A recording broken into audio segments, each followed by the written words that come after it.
Hello, everyone. My name is Janine Rios, and I work with No Kid Hungry. I'm one of the program managers here, and thank you for adding in your activities that y'all have done for National School Lunch Week. I see the stickers, positive stickers. That's really cool. Food demonstrations, mobile kitchens. Staff is dressing in their 70s vibe this week to highlight peace, love, and school lunch. I love it. I love it. Well, you can keep on adding in your highlights of what y'all are doing, and we are just going to jump in and get started. This webinar is being recorded, so for those of you who do come in late, or if anyone would like to share this afterward with another district, with another colleague, with anyone from your district who missed it, you'll be able to do that as well. So today's webinar is going to be on equity in school meals. We're starting this series on just practices of what you can do to increase equity, and planning culturally diverse meals is part of that. So we definitely wanted to highlight that. One of the ways that we all celebrate culture is expressing it through food. And it's important for school meals to also reflect the culture and religious demographics of your school community. Offering these diverse and culturally appropriate school meals is a way to connect your student with your students, and also show them that you understand and celebrate who they are. They feel seen, and that you get them, in a different way. And it can also be a great way, as you'll hear today, to increase participation, and really focusing on those food preferences of your participants, of your audience. It does increase access because and you'll hear a lot of different reasons today, but there's, certain students can and cannot eat certain foods. And so having those available really, really makes a huge difference. And today you're gonna it's a huge treat who you'll be able to hear today. And I'll talk a little bit about the speakers in a minute. But we wanted to cover some housekeeping, some things to know as we begin. As I mentioned, the webinar is going to be recorded, and you will receive a copy of the slide deck via email after the webinar. So no worries about taking furious notes like I usually do until someone mentions that they're sending that along. If you would like to engage other attendees, please use the chat box. And if you have questions for the speakers, we welcome that from now until the time we get to question and answer phase, which will be near the end. So please start entering in those questions now, or as they come up, then we'll try to get to all those questions at the end. If we have so many questions we can't get to them, we'll try to answer them afterward via email. If you do need closed captioning, it is available. You just have to click the link at the bottom of your Zoom screen.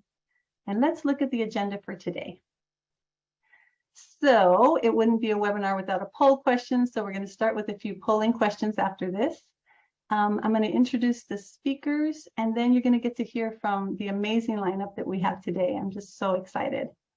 We'll leave a little time, which is why our webinar is an hour and 15 minutes, because we wanted to make sure we had time for question and answer from these amazing speakers that are represented. We have from California to New York today, so we're super excited. We're going to share a few resources, and then after the webinar ends, you're going to get a little pop-up in your email about a survey. We would really appreciate if you fill out that survey. It's a quick few questions, so we know how to better plan for the next webinar. Are we hitting those important points? Are we missing anything? Don't feel like you're going to hurt our feelings. Just fill out that survey honestly. We'd appreciate it. Next slide. So today y'all are going to have the pleasure of hearing from Shannon Reyna. She is the food service manager at Salt River Schools in Salt River, Pima, Maricopa Indian Community in Arizona. Then she's going to pass it to Frances Montoya Gatewood. She's the director of the food services at Bond Next Century Learning Center in San Fernando Valley in California, my home state. And then we get to hear from Bettina J. Applewhite, and she is a nutrition consultant, a recipe developer, blogger, and a school nutrition specialist. Then we're going to get to hear from the dynamic duo of Peter and Kelly.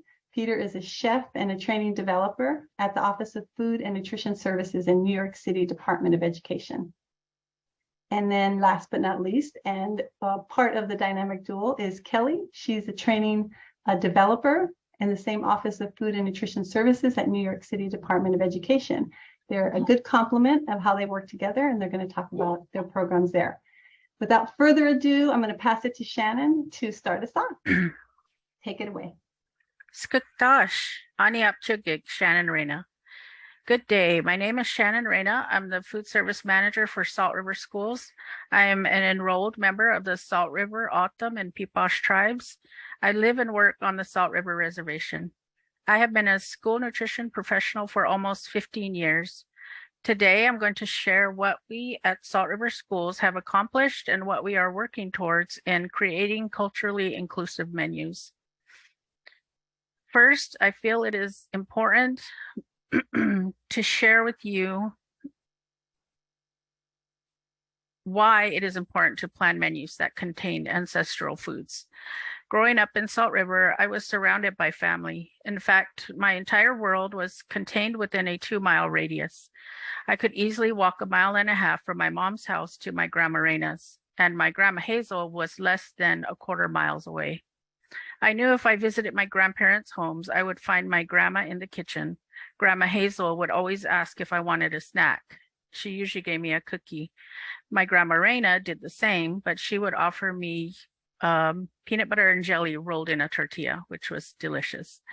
These small gestures of love have made everlasting impressions on my life. Food is love. For me, food is how I show love and concern. I love my community, and I love the children we provide for. I love the families that we provide for. Some of you may know that Native Americans suffer from many nutrition-related diseases. But did you know that the O'odham people have the highest rate of type 2 diabetes in the world? Type 2 diabetes is a disease that could potentially be controlled through diet and exercise. As the food service manager, I am in a position to make a difference. I have an opportunity as the menu planner to inspire children to make healthier choices. Part of the reason we suffer from diabetes is because we have steered away from the traditional diet of lean proteins, fresh fruits, and vegetables. Instead, we have become accustomed to processed foods and a high-fat, low-fiber diet. I believe returning to a diet that contains more of the foods our ancestors grew, foraged, or hunted would vastly improve our overall health. I recently virtually attended the Miss Indian Arizona Scholarship Pageant. The young ladies gave such inspirational speeches. They spoke of being resilient and how proud they were to be Native. Many of the contestants spoke of their ancestors and being her ancestors' wildest dreams. As a Native woman, part of honoring my ancestors is not only to remember the sacrifice they made for me, but also in learning my language, remembering the stories they shared, and living a good life, a healthy life. There is power in all things ancestral, even the foods they once grew, harvested, and consumed. It is important that we share these things with the youth of our community because traditional foods are a part of our past. Just like the words of wisdom that were left behind, there are so many reasons it is important to build culturally relevant and inclusive menus. For me personally, it is because I care about the children I feed, and they deserve the very best. They deserve to have foods that are familiar to them and foods that are most beneficial to them specifically as Native Americans. I could go on and on about the benefits of traditional foods, but now I'll share with you some of the things we are working on in Salt River Schools. For the past 3 years, we have been working with ADE Health and Nutrition Services on the Kitchen Creations Project. The project incorporates traditional ingredients to create recipes that can be used in school cafeterias. Basically, we're trying to standardize recipes that contain indigenous ingredients. I'm very proud to share that Salt River Schools has contributed 2 recipes to this project, the Swambav Bowl and the Wheatberry Parfait. This is the wheat berry parfait, which consists of vanilla yogurt, strawberries and blueberries, and the wheat berry, which is that little brown, it's like a crunch. It adds so much texture to the parfait and it's just delicious. And we add just a little drizzle of honey on top for added sweetness, but that is delicious. We're also making small changes to our menus by adding foods that are familiar to the community, such as pairing a bowl of pinto beans with the whole grain tortilla so that we're in compliance, or serving Pima Squash, which is also a recipe that was, I wouldn't say created, but we gave it the name Pima Squash. It's a traditional dish that's served at, at any dinner table in the community, and it's sauteed zucchini with corn and sprinkled with cheese. Traditionally, it's fried with a little bit of vegetable oil, but here at Salt River Schools, we bake it in the oven to avoid that added fat. But it's definitely a favorite in the community. I recently had, and this image here is the tortilla that was made with Sonoran wheat flour, which is really good, and it's a lot healthier than just the traditional white flour tortilla. It's combined, the wheat flour and the white flour, but it's really delicious. We taste tested this in the schools, and the students really loved it. It is a lot of work to make, but it was worth it. It's so worth it to serve fresh tortillas in the schools. Everybody is really impressed, and it was a joy to make. I really enjoyed that. Also, another thing we do in Salt River Schools is I recently had an Autumn keyboard installed on my computer so that I can include Autumn names to some of the foods that we serve, such as we have Autumn Koji wrap, which is, Koji means pig in Autumn. So it was a barbecue rib in a tortilla, and we put a little bit of coleslaw on top of it. It's also really delicious. We also provided taste tests of blue corn mush. We even used blue corn mush as part of a STEM presentation and just discussed the science behind the dish, the science between adding the ash, cedar ash, to bring out the calcium and also the beautiful blue color. Right now we are doing our best to include as many indigenous food items on our menus as possible. We're not quite where we want to be here at Salt River Schools as far as progress, but we try every day. We try every month. We make our menus and we try to include something on there. And like I said, I'm hoping that the Autumn keyboard will help me add more Autumn words on there, which is also a big part of what we do at Salt River Schools, is trying to preserve the language by teaching it to the children. And I know as long as we're trying, even if the progress is slow, we're moving forward. And the students, the community sees that effort. And I really feel that it's appreciated that we are trying to do what we can to keep things as traditional as possible. But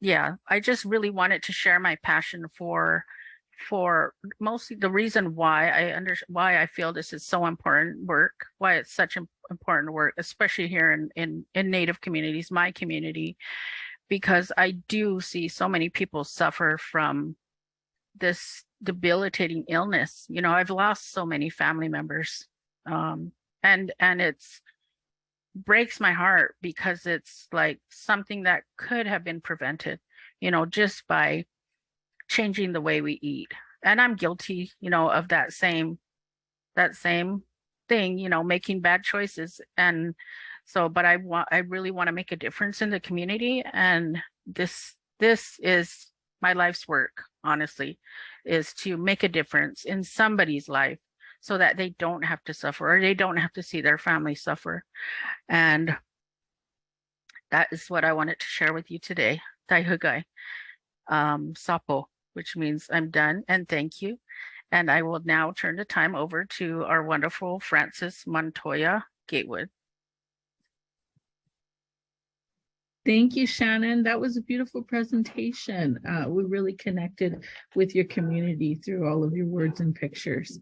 Today, I'm going to talk a little bit more about my community and what we do here at Vaughn. And so my name is Frances Montoya Gatewood. I am the Director of Food Service here at Vaughn. I am a classically trained chef by trade and been in school nutrition services, child nutrition services for 18 years. And 9 of those years, I have been lucky enough to be this food service director for a couple of different districts. And lastly, I am proud to say I'm a national consultant for No Kid Hungry, which I'm very proud to help out other districts that need advice or any kind of help that I can share. So I want to talk to you a little bit about Vaughn. I'm proud to be here at Vaughn. We have 3,100 students. We feed about 2,800 a day. Our staff is made up of 35 of the hardest working community members. All of our staff is community members. Our program is run under CEP. We have a percentage, free and reduced rate percentage of 98%. And our community is made up of 99% Latino. So we definitely try to customize our menu to what the students like and what they will eat. Breakfast. Okay, so I want to touch a little bit because this is a lot about equity in school lunch. For breakfast, we serve 2 choices for breakfast, a hot or fresh item and cereal. We have 2 choices of fruit, milk, 2 choices, white low fat, and every meal has lactose free because in our community, as in many communities, lactose is a problem. And a lot of these stomach aches that we hear students having comes from drinking the milk. They love milk, but maybe they're drinking the wrong milk. So we just put lactose on for every meal. We give them a bunch of choices for lunch, 2 entrees, 3 fruit, 3 vegetable every single day, and 3 milk. This is where we're able to serve our community with our recipes that really delight the students. We do serve snack. I don't have any recipes there for snack, so I just we have the preset menu based on the NSLP standards. But I'd love to share with you some recipes that we do serve here at Vaughn. We put on our menu a cactus salad, which we call nopales. You'll see our manager, Anna, making that beautiful cactus salad that the students love. Minimal ingredients. All of my first intention for serving culturally inclusive recipes was how can we get it through the fruit and veg menu? That was going to be kind of the easiest gateway to do this. We do cauliflower ceviche. We do lentejas, lentil soup. We do homemade fresh pinto beans. We have, some of our items that come in slice, like radishes, cucumber, and we do jicama sticks. We bag those items with a lemon wedge and tahini because in our community, we love to put citrus and a little bit of spice, and we eat that with our homemade burritos and our homemade salsa. And I'm going to tell you, Southern California, that's how we eat it. And they know this and they love it. And they're like, what? Radishes? Even the tahini company at the last conference was like, you put lemon? And, I was like, yeah, we put lemon and we serve it in a bag and we have a little tahini in there and they love it. It's a fresh item. Crispy vegetables with a little bit of citrus. That's what our community is eating. So we do the homemade beans. We put them in a blender or we hand mix them, and then we serve it with the chile verde, the shredded chicken. I say semi-homemade because we don't make the chile verde. We don't make the carnitas on site. We do order that in, but we pair it with the flour, the whole wheat tortilla, and then the homemade beans. And again, with the fresh salsa that each school makes daily, that's a home run. We also serve spa water, but we call agua fresca. So what we do is we muddle any type of fruit or vegetable. We let that infuse overnight, and then we have it in barrels so that the students can fill up their hydro flasks or any kind of container that they might have. They fill them up all day long. So when it's hot, we put the ice in there. They have it right after breakfast all the way until probably a good right after lunch. They have that available to them. And this is nothing new. I know, we're all kind of doing this. This is just to kind of spark the ideas. And then how did we spark the ideas? Well, how are we making our recipes? Again, I started with fruit and vegetable, an authentic meal, right? Create your best meal by using simple methods. Salsa. This is my community. Our community, our Latino community, we love salsa. We love chile. We love that extra something on our food. But this isn't just for Latinos. You can do this in every other culture. Find out what that is. I may not know off the cuff, but if you're a part of that culture community, you can start thinking of those things.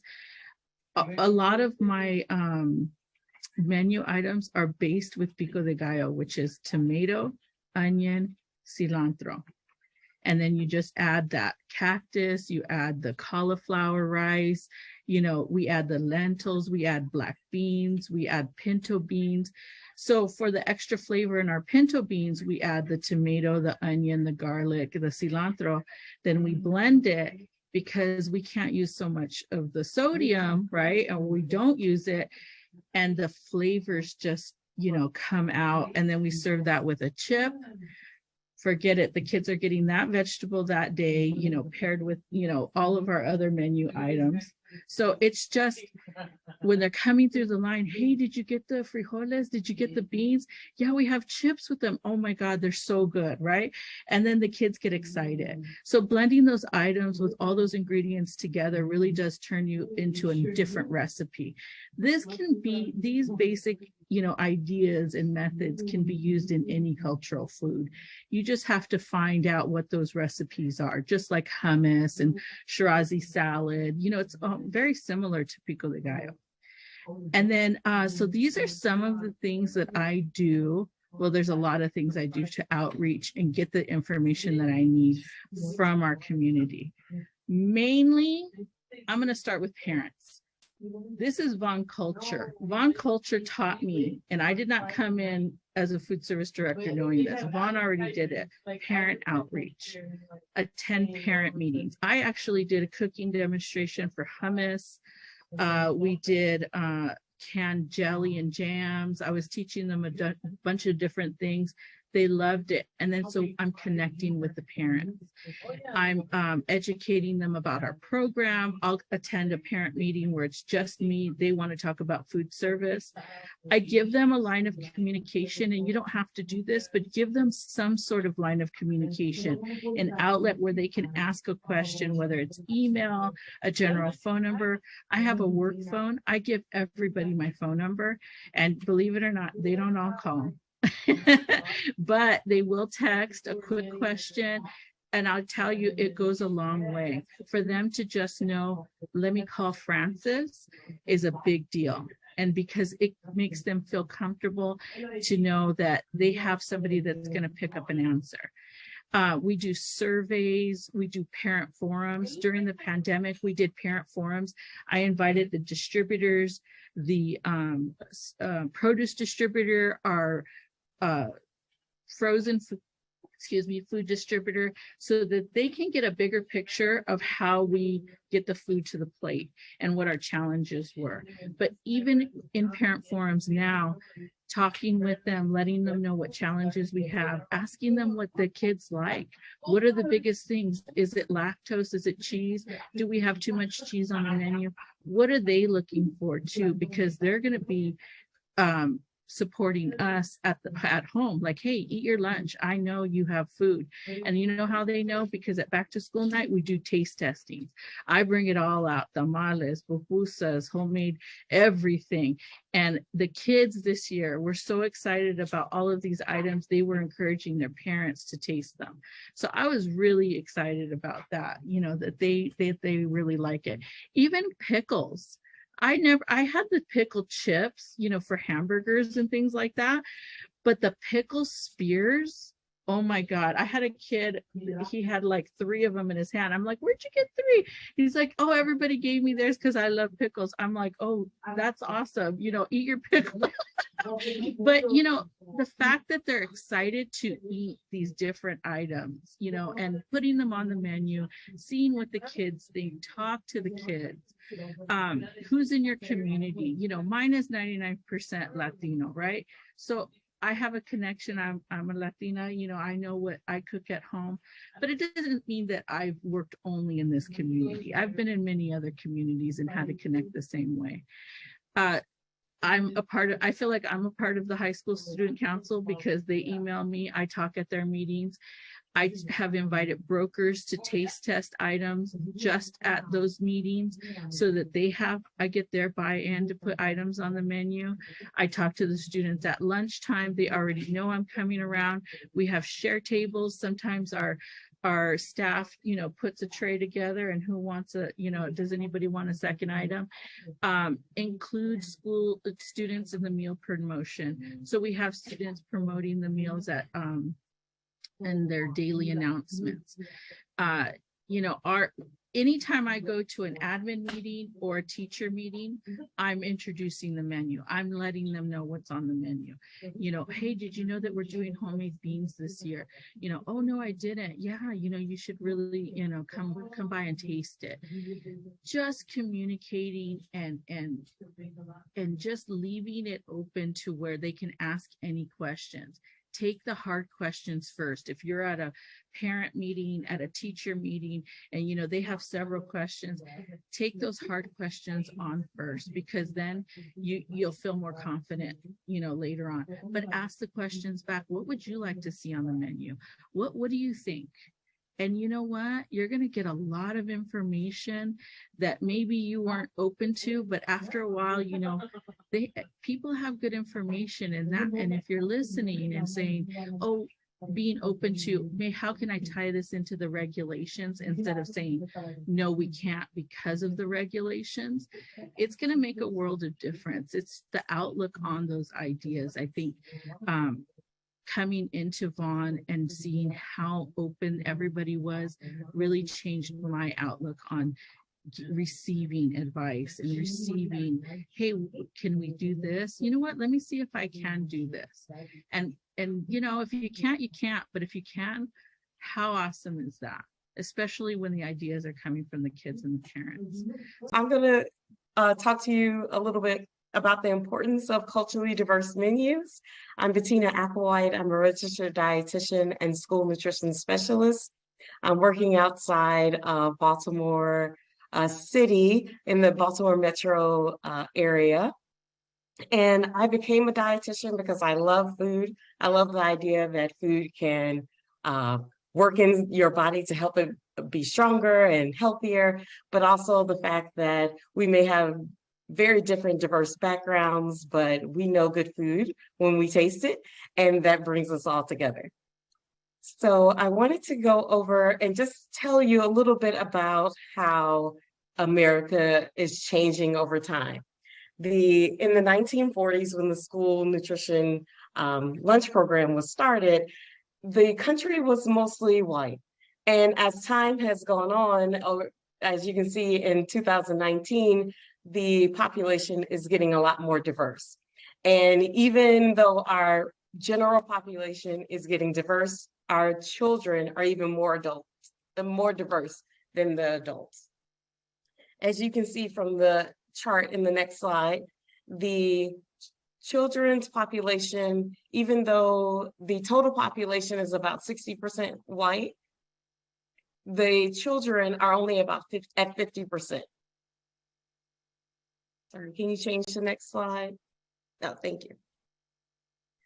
while our Hispanic and Latino population, the total population is about 18%. One of the benefits to incorporating more culturally diverse foods into your school menus is also being able to diversify the nutrients. We know that different foods bring different nutrients, macronutrient, micronutrients, vitamins, minerals, antioxidants, proteins that all of our bodies need in order to survive. We tell our children all the time, make sure you eat a rainbow of fruits and vegetables in different colors, but we don't talk about diversifying your menu and your palate.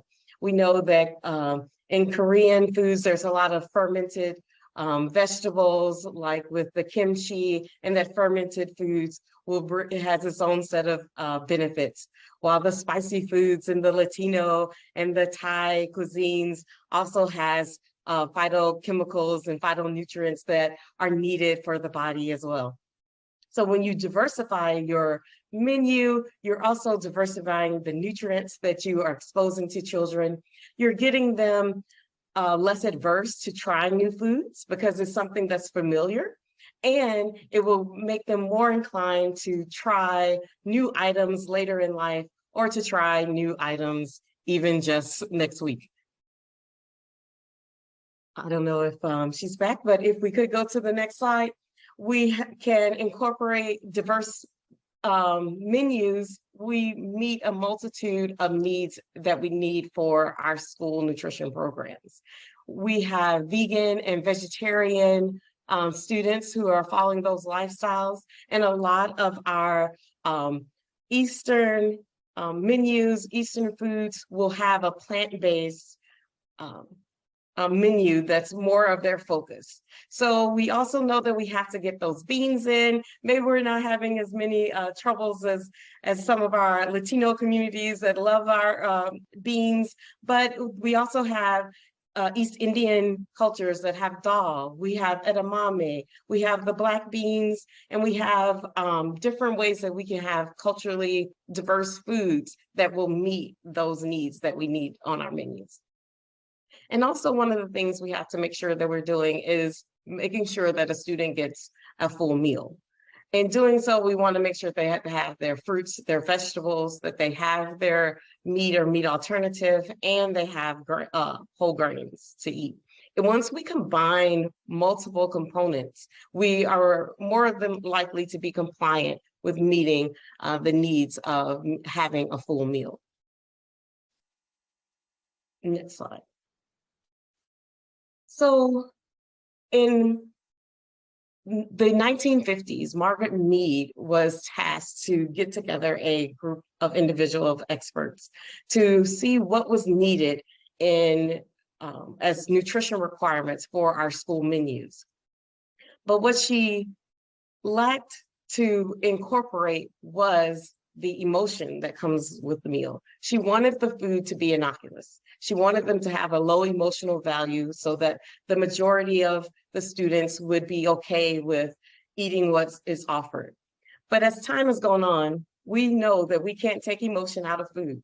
That I was in the pandemic, I'm originally from Memphis, Tennessee, where there's great barbecue.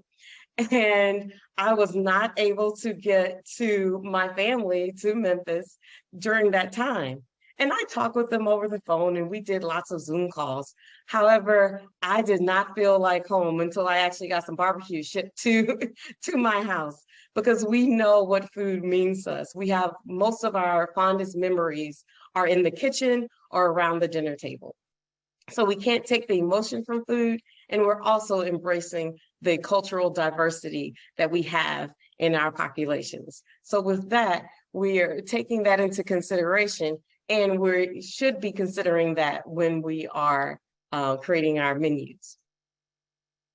Incorporating diverse foods and cultures feeds more students. We know that often our displaced and underrepresented groups are most affected by hunger. And those are the students who may be unfamiliar with some of the common foods that we have on our menu, like the hamburger and the pizza and the chicken nuggets. They are big crowd pleaser. However, we know that there are some students who enjoy curry. There are some students who are unfamiliar with chicken tenders and chicken nuggets. I had the opportunity to do an internship in East Africa, and I was there for an extended period of time. And on my travels back, I stopped by, I had a layover in London, and I got really excited for chicken fingers because that was not something that I could have in that area. But again, the things that we think are so familiar aren't always familiar. So we want to make sure that we're including those students, even if they're not the most popular on the menu. What it does, it is educates other students as to what this is. It includes those students who may have been separated out, that they are important and they are seen, and it gives them the opportunity to come into the cafeteria, enjoy not only their foods, but also be more inclined to try some of the foods that may be more familiar to American or the general population. And we must remember that it's not about making everything taste exactly like grandma makes it at home. There's a lot of our foods that we know that we can't use the methods or the seasonings that mom or grandma may be able to make, but it's the point of having the practice and the representation that makes it important. And those students still come in, they still eat with us, and that is what is needed to make sure that we are meeting the needs of the hungry students, as well as everyone in the cafeterias. Next slide. I wanted to show some schools around the country that are practicing or have some diverse menus. Fairfield City Schools in Alabama, I worked with them, and they wanted to incorporate elote, which is a Mexican street corn, on their menu. And of course, we had to change the recipe a little bit to make it sure that it was compliant with the school nutrition guidelines. And so here you can see the original version and then the school remix that was made. And the students loved it. That population is mostly African American, but it exposes them to something different, something that they may not have been able to have exposure to in their daily lives. Next slide is Greenville County Public Schools in South Carolina. They had an international day where they had foods from all over the world. Peri-peri chicken is usually something that is found in South Africa. And I'm not even going to say this word right, but it is a Greek meatball. And because again, you can tell the students what the word is in that language, but you can also say, okay, I know what a meatball is and how does it make it Greek? I'll try it out.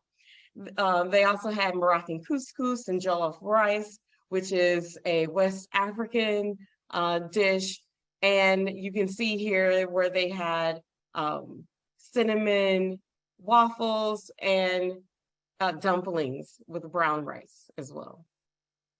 And in Seattle Public Schools, with the next slide, they also had a jollof rice and suya chicken made with brown rice and a picadillo, which is a Cuban style dish, along with mushrooms and soy and bok choy and tofu. You can see that these food items are exciting, they're colorful, they are something that would be engaging and incite conversation with your students. As in traveling around, I've heard many different titles for what we have as far as school nutrition professionals. And one of the titles that the students have given us that I really love is that we're your lunch teachers. And at this time, this 30 minutes that they have with us, we can teach them about foods around the world, we can teach them about nutrition, and we can also satisfy their nutritional needs at the same time. So in the next slide, I just want to remind you to please consider diversity when you're planning your menus. And I will pass this along to Kelly and Peter.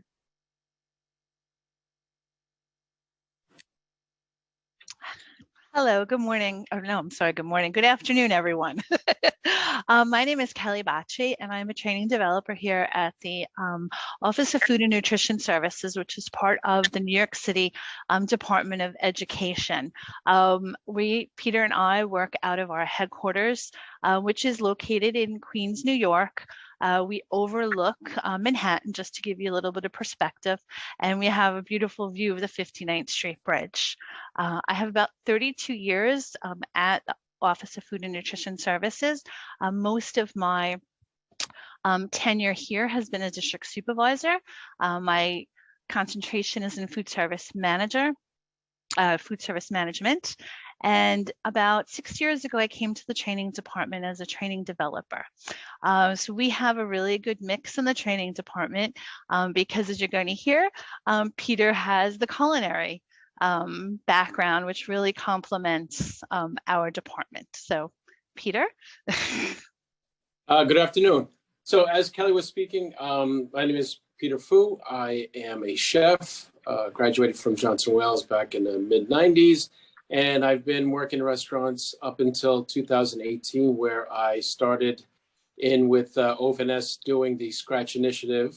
And now I am moved into training and developing and helping out where a culinary mindset needs, has some input and with all aspects of what we do here in New York City.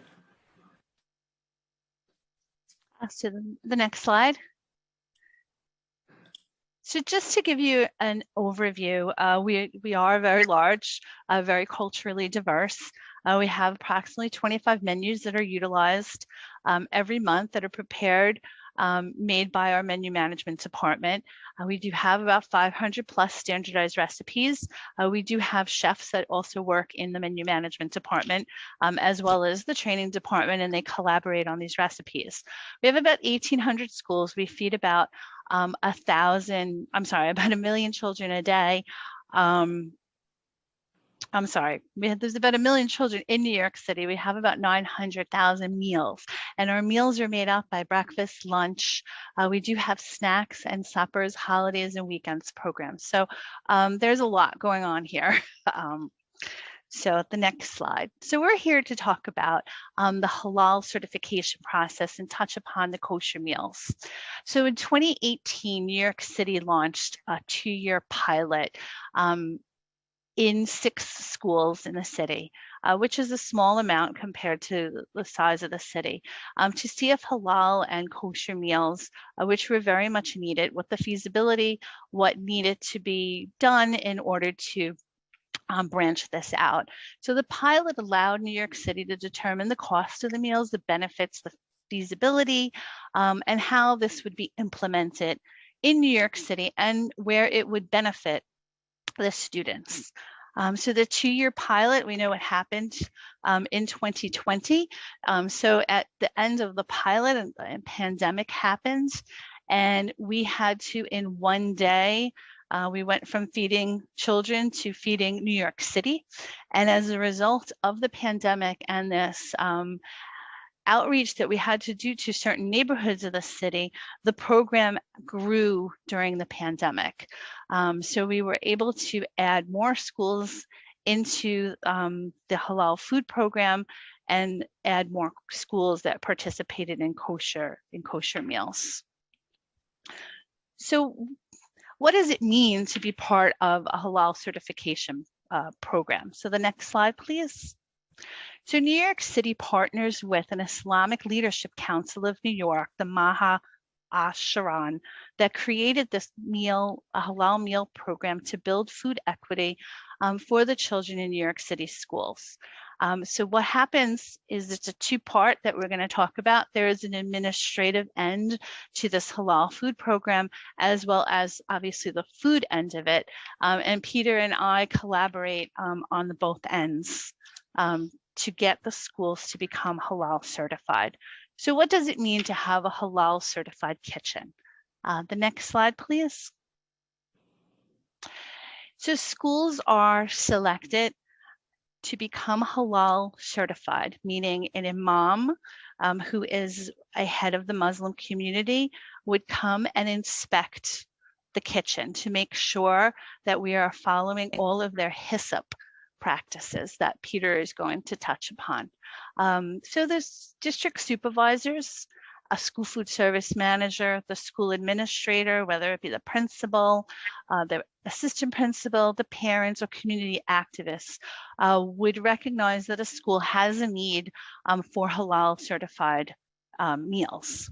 And once the site is selected, the manager, supervisor, the parents would go, and of course we need to collaborate with the principal and get the site ready. The school food service managers have been trained by the imam and have just had a refresher that we had just offered to get the site ready for inspection. The imams will come in and will train the kitchen team members as well as the managers, and they will do an inspection. Once an inspection has been completed and everything is satisfactory according to the imam, a certificate would be issued upon success, and we have annual training, recertification, announced and unannounced visits. We currently have approximately 68 schools in New York City that have halal certified kitchens. So Peter is now going to talk about what it means to have a halal certified kitchen and the certification process. So as we all fall under guidelines, food safety guidelines, we're talking about a lot of times Hyssop guidelines. You know, it's understood nationwide, and we all fall under, you know, making sure that we're compliant with Hyssop. Now, with what we did here in our conjunction with our partnership is they have a Hyssop guidelines. So there's 5 critical control points when we talk about Hyssop: delivery, organizing food items, preparation, storage, and serving. So just like any Hyssop guidelines, we have critical control points. Now with this Hyssop guidelines, it wants to highlight all the items that we need to talk about, which is basically halal certified food. So with the training, what we do with all the people in the kitchen is to make sure that once this product reaches the kitchen, it is stored separately. It is in a freezer or refrigerator that's been washed, rinsed, sanitized, and there is no other animal protein in there. And when it's prepared in a clean, segregated table that has an area where we only use for halal items, and then even cooking. The oven is a place where contamination can happen. Now, that oven would have to be segregated, washed, rinsed, and sanitized, and make sure there is no other animal protein in that oven so that we can cook halal items in there, such as our halal chicken. Storage and serving, all these things have to be gone over with our staff about all aspects, and especially serving. Like we said, you know, serving has to have its own utensils, and making sure that every person who is going to serve in that particular school understands how important it is to make sure that each item is served separately with a different utensil. Because what we're looking for is keeping integrity, the integrity of the product, to make sure that every child that gets served a halal item can be sure that it was not contaminated with something that was not halal, or what we would say is haram, which is not halal. Next slide, please. Now, basically, when we're looking at halal certified sites, once it's gone through the rigorous testing, the training by the imam, the training would involve going over why it is important that we talk about halal, why it's important that we go through this process. Because when we look at the schools, there's students that are underserved, meaning there's limited options for them to eat. So when we look at the halal food program, we're going to see, such in this slide, we're going to see the menu. This is next month's menu for a pre-K to 8th grade lunch menu. And if as you look through that, you're going to see the designations of H. Now, in our 3-week menu cycle, in New York City, we have a vegetarian Mondays and vegan Fridays. And all of the options on a vegan Friday is going to be halal. When on the designation, you're going to see that. And there's other days during the week where you're going to have an H there. And so when we have a halal certified site, the chicken product, which is halal, will be offered on those days that have chicken items. So when we look at the menu, we see all the areas where we already have halal offerings, and we're able to utilize all our vast menu development team and make sure that we are offering everything to standards. And all of these items here that we have been rigorously tested, and we go through the process with the imams to make sure that all the items, ingredients, everything in there, whether it gets looked at beforehand, before we have that designation, to make sure that it is halal. Because there are some items in there that could be a whey product in a cheese that may not be, that come from an animal that is not halal, or some other component in there that is not halal. And our partnership with the Islamic Council will help identify that with us to make sure we are serving proper items. Next slide, please. So let's talk about kosher. Kosher meals inside the school is basically because of the principal who make that request. In our capacity within New York City, we are not able to have a kosher kitchen to segregate a kitchen that has different, dairy and meats and things like that. So we outsource our kosher meals, and those items are prepackaged. They have a rotation of a variety that will be offered and will be delivered directly to the school. And all these items will be given to any of the kitchens that are right now have a concentration of kosher kitchens, which is in Brooklyn and Queens in New York. And all these sites have been pre-selected, and with the principal request, making sure that we can feed the students who need them. Next slide, please. Kelly. So right now we have approximately New York City's children's population is about approximately 38% Muslim and Jewish. So our efforts working with the Islamic Council and outsourcing the kosher meals, again, would become more inclusive to this population. Right now we do have halal chicken. Like Peter said, we are looking to expand that to a halal Jamaican beef patty.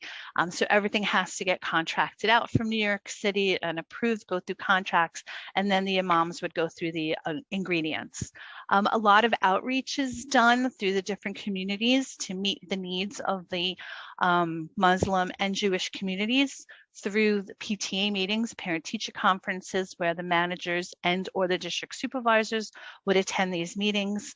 We also have in New York City, it's called the Community Education Council, which are CEC meetings, where the district supervisors will attend these meetings a couple of times a year to inform the parents everything about our program, including the kosher and halal program. We also have student taste testing. We did bring the students here to our headquarters as a field trip. It was a great field trip for them to taste test our items and to get the word out. Then, unfortunately, the pandemic happened, and slowly, as things got back to a quote unquote normal, we took the taste testings from our menu management team on the road, and the taste testings are done before any product is put onto a menu in New York City. And we now have something happening, which is very exciting. The mayor has a chef's council with professional chefs who will be working with us to incorporate some more plant-based menus. This is something that just started with our brand new cook ambassadors to get the cooks at each of the schools, very much involved in the menu and professionally trained, as well as trained from the training department.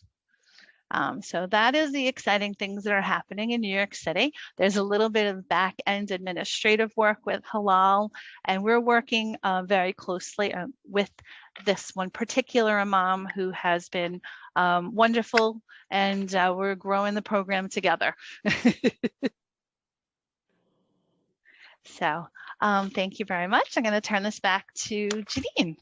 Thank you so much. Thank you, Kelly and Peter. Thank you, Bettina. Thank you, Francis. Thank you, Shannon. Thank you, all of you who are still on and listening. I want to encourage everyone to put an emoji in the chat if you have appreciated all this information on our speakers, and Chelsea for getting us back on. Thank you so much to everyone. We started out with Shannon really sharing about, cultural and indigenous food practices. We have a few specific questions for you, Shannon, that came through as well. And then we were delighted to hear from Frances and how she serves her Latino community, and how some of those and a lot of the tips that she talked about, which is in her PowerPoint as well, can be modeled and used in a variety of different cultures. Some of those just key aspects of finding what is that key ingredient that culture uses, and how to enhance flavors without, having to add a lot of salt, or we know that's not acceptable. So just such a joy. And then getting to hear from Bettina and her passion for not only food, but also nutrition and making sure that everything is balanced. And how do you do that? And working with different cultures and cultural foods to add in just a little bit of this or that to make it a complete meal that is nutritious and well balanced. And really just hearing about her experience, being able to travel and taste all those great foods from different cultures and communities. And then we got to round off with Kelly and Peter, who shared about halal and kosher meals and just the importance of working with community leaders to really, make sure that they lead this process, that we're not imposing something on the community, but that it's coming authentically from that culture. And I definitely want to hear more from Peter about his culinary background and experience. And the main question that we keep getting, that we got in the pre-questions registration and that we got during the webinar, is how do people get these recipes and how can we share them? So I'm going to start with Shannon. If y'all can just let us know, where are these recipes? How do we access them? And how can we increase our recipe base with these amazing recipes y'all talked about? We do have some recipes posted on our Salt River Schools website, and I will try to put the link in the chat.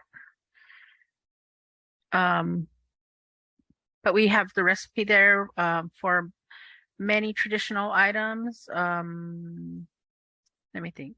Pashol is one, which is tepary bean, the wheat berry, and roasted corn. It's a simple dish. Just takes some time to cook, but we do have a lot the video there that explains the wheat berry parfait and how to make it. But if you go to the website, there's a lot of good stuff there. Okay, Francis? My recipes don't live anywhere, but I need to, they're all here. But actually, yes, I am working with our menu planner to have standardized recipes so that I can share with everyone. So once I do get those, I will be happy to share with everybody on the webinar today, because I have been asked before and I needed to get them standardized so that way they're compliant and they're to the T. So they will be somewhere, and I'll share them once I have them. Wow. Can I add? Yeah, the recipes that are posted are not standardized. They're more traditional recipes. The two recipes that we're working on getting standardized are the recipes that are in the Kitchen Creations project. So hopefully, fingers crossed, that will someday happen. I believe it will, Shannon. I believe it will. Like you said, sometimes it takes time, but if you don't stop trying, we'll get there eventually. And I feel like Bettina has all her recipes in one spot. I could be making it up, but Bettina, feel free to share where we might be able to access those. I have some recipes on my blog called Bites with Applewhite, but they are not standardized for school nutrition programs. But I do have my recipe for the remix of the elote that I can share with you, Janine, that you can send out to the participants.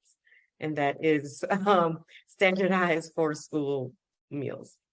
Awesome. And I will send out also a link I have that, from USDA that has some recipes that have been developed across the nation that have been standardized, that could be helpful as well.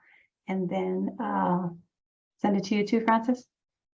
I was going to say you can develop these recipes on your own through the food buying guide. It's just a little complicated. So working with somebody like a meal planner software is a lot easier to ensure that it's compliant. Yeah.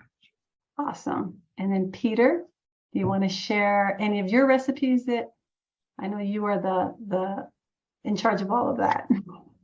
No, well, not on all of it. We have different departments that we all just collaborate with. But on our school website, you can go to schools.nyc.gov and /school life /food. You can click through the menus. You can look at some of the Planned Power Friday items and all the things that we're offering. And if anybody wants to send any requests through Janine, I would be more than happy to send off any of those recipes and share. Okay. Peter, excuse me, want to put a link in the chat because you said a lot. And Thank you. Feel free. I know it's a lot to present and speak and add stuff to the chat. So that's why we always send stuff afterwards as well.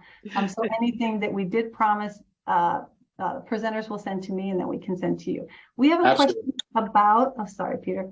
Do any of your programs offer cold box lunch type meal or just hot meals? The kosher meals that we have are cold box meals that come in.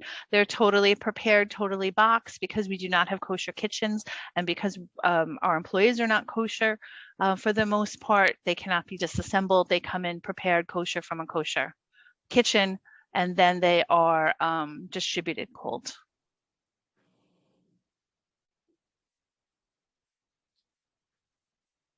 And Francis, I heard you kind of answer.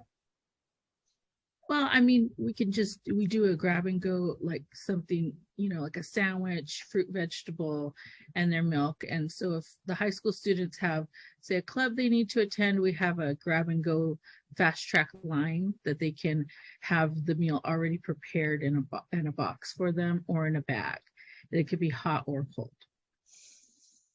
Yes, the same. I've had hummus and sandwiches, chickpea spreads. Those kind of items are grouped together to so the students can grab and use that easily. Also, it's popular among our students who are vegetarian or vegan. That's available for them as well.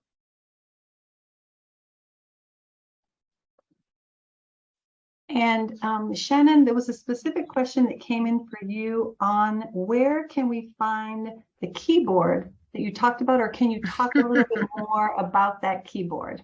The Autumn keyboard, yes. That is, I had to request it through our IT program, so that's all I know. I don't know. Yeah, and actually, it was referred to me from our tribal culture program when I asked them for assistance, and because the way the Autumn words are spelled, they have the tiny little, you can't find it on a regular keyboard. So I asked my culture program for help. They said it came from IT and they did install it on my thing. So, but other than that, I'm sorry, I can't tell you where to find it. No worries. We'll try to connect that person who asked the question to you, and then maybe y'all can have a discussion. That could be helpful. We have another question. How much success have districts had, this is for all of you, with offering vegan or vegetarian menu items? I know, Peter, you kind of talked about that, but anyone else?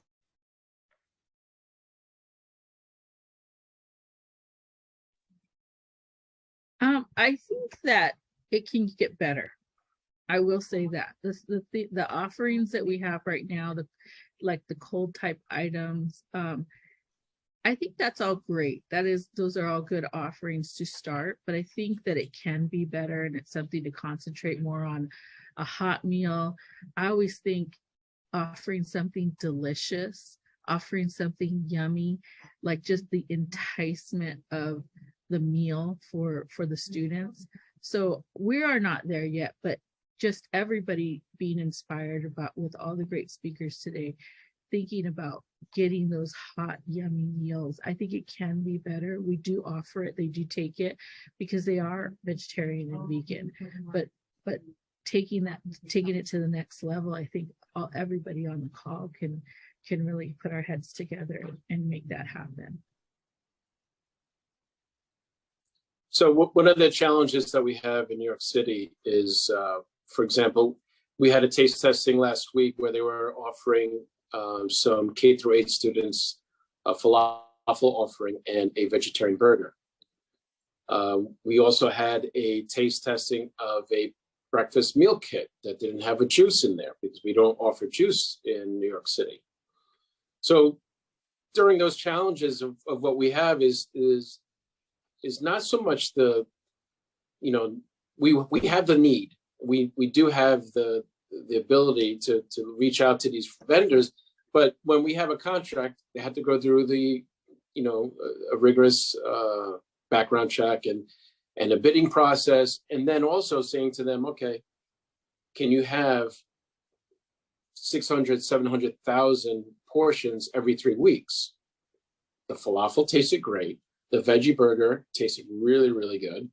And the breakfast meal kit had offerings that I haven't seen before, like a strawberry chip, an apple chip offered in, that would help alleviate some of the struggles that we have in the field, whereas having a meal that's very easy to offer. Now, when it goes back, it goes through the student tasting, and the kids, they were like, oh, this is great. This is great. And we were getting very positive results. And what happens is, when it comes down to, all right, we have the opportunity to do this, can we have a contract? Can we go, fulfill and move forward? And then when they look at some of the other obstacles, sometimes it just doesn't pan out.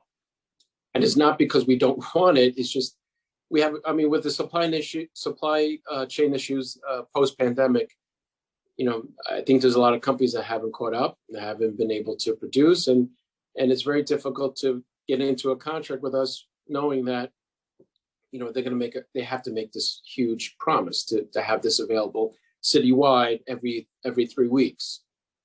So these are some of the things on a large scale where it's been very difficult, and we're trying as best as we can is to serve our students and our communities with what the limited supply chain vendors that can give us what we need. Thank you so much for sharing that, Peter. I feel like it kind of addresses Delia's question in the chat, but if anyone would like to add more, not now, but after the webinar, to send to her. She wanted to know, how difficult is it to make traditional foods compliant with the regulations? And I know that time has flown by, y'all. We are at time, actually past time. So as we wrap up, I just wanted to remind everyone, you will get all the slides in there. There's also some resources to our No Kid Hungry website that has resources and a nutrition and equity page. And also there's going to be a survey coming to you after the webinar ends. It's going to pop up in your screen. And as we end, I just wanted each speaker to have a quick chance to give a tip or something that you would like to leave us with. And then we'll wrap up. Start with Shannon, and then we'll do the same sequence.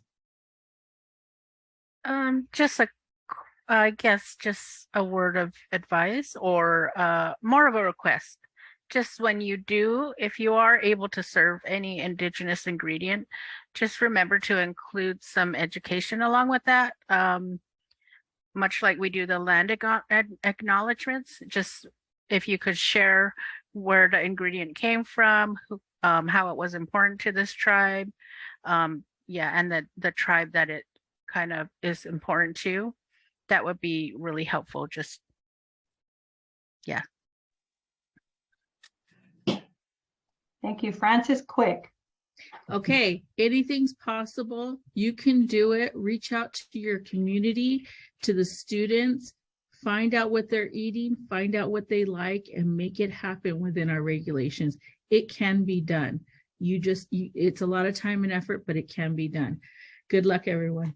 Thank you. Bettina? Just want to say that it's about practice and the effort, not perfection. You can start small by incorporating a unique fruit or vegetable that your students may not be exposed to, and then grow all the way to a more complicated entree dish. Peter and Kelly? So when you're looking at menu items and recipes, and they're trying to be more ethnic, some of the more ethnic sort of ingredients, I think you would want to scale down some of the stronger flavors. Now, when we're looking at New York City as a whole, there are going to be pockets of the community that may not identify with those ingredients. So something that would maybe something more cumin forward, right?